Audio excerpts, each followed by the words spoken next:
Barış səsi. Sürütmə. Bağışlayan və mehriban Tanrının adıyla.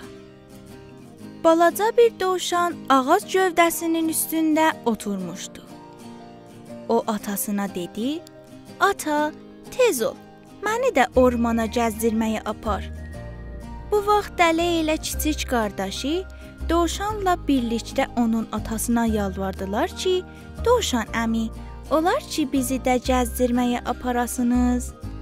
Dovşanın atası bir ağac gövdəsinə qalın kəndir bağlayıb, var gücü ilə dartdı.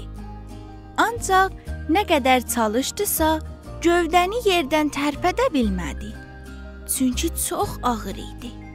Bu kitabı barışsəsi.com-dan alın və oxuyun ki, dovşanın atası necə gövdəni yerə saldı.